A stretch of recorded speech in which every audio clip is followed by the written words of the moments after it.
become a staple in all fighting sports. Some can do it quite well and still win, while others fall flat on their face, left humiliated and bruised.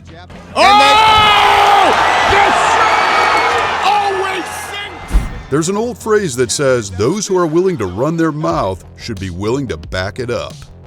Well, in today's video, we will take a look at 15 fighters who definitely couldn't back up their cocky and overconfident behavior, which resulted in losing the fight and oftentimes the respect of the audience. He's out! Unbelievable! Before we get stuck in, please don't forget to hit the subscribe button and ring the notification bell. That way you will never miss one of our future videos. Jules the Jackal thought that his intimidation techniques would ensure a victory for him in the ring against Ben Nguyen. As it turned out, that was certainly not the case when Ben smashed through the tattooed Jackal's defenses to land a knockout punch.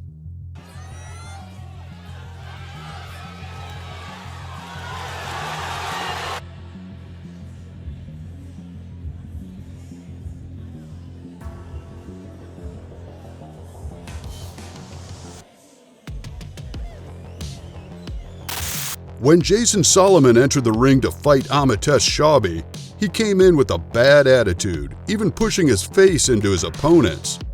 Well, Chaubey managed to knock that chip off his shoulder in just 9 seconds. Maybe next time Solomon will show a little more respect in a sport where you can get your face hammered in. For the welterweight. Oh! He's hurt! He's hurt! He's hurt! He's hurt! He's out! Unbelievable! 10 seconds. French boxer Sabri Sediri learned the hard way that you should never celebrate a win until you've actually been declared the winner. The dancing around and dodging only left him open for Sam Maxwell to take the upper hand.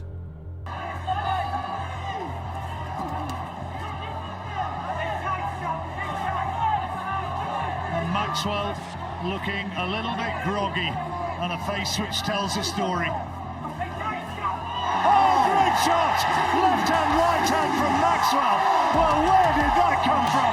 I can hardly believe what I've seen. Michael Pereira is arguably the king of showboating. I want the Klitschko's heads, plain and simple. No doubt. You and your brother. And I'm going to have them. This year, I'm going to have both of them. Klitschko is one of the most reserved fighters in boxing, refusing to engage in trash talk. Well, when David Haye decided to go out of his way to taunt the fighter during the lead-up to the fight, even printing off a t-shirt of him standing over the Klitschko brothers with their decapitated heads in his hands, Klitschko made sure it was he who got the last laugh.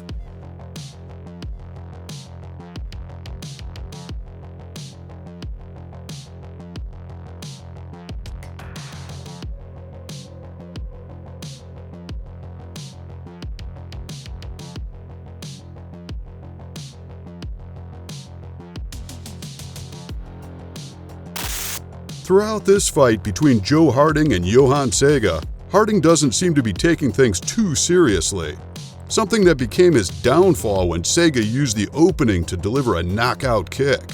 Joe with a high kick that lands and then a jab to follow it up. Again with the jab. Oh! This always sinks! And that's exactly what I said is you don't... Unbelievable! You may never come across another boxer who is as arrogant as Adrian the Problem Bronner. The super confident fighter is never shy during the run-up to a fight, especially when it comes to the media.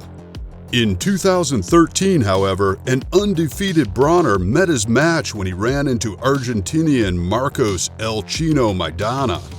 After showboating at every chance he got, it was Maidana who got the last laugh. He knocked Bronner down for the first time in his career in round 2 and went on to win the fight.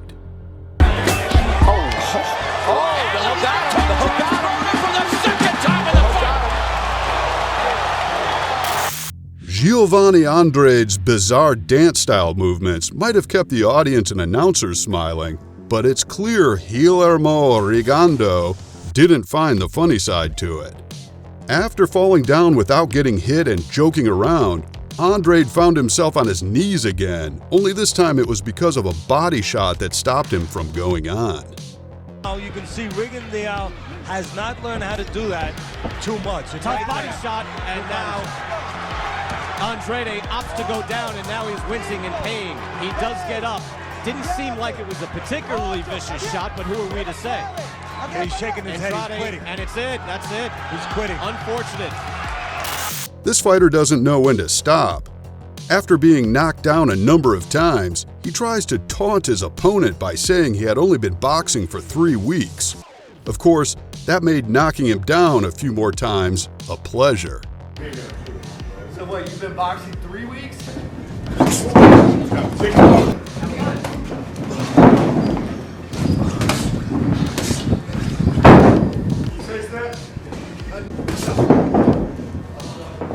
Yeah, Lennox Lewis, Lennox, I'm coming for you. I want your heart. I want to eat his children. Although Mike Tyson said he was going to eat Lennox Lewis's children in a bizarre interview, it seemed that the only thing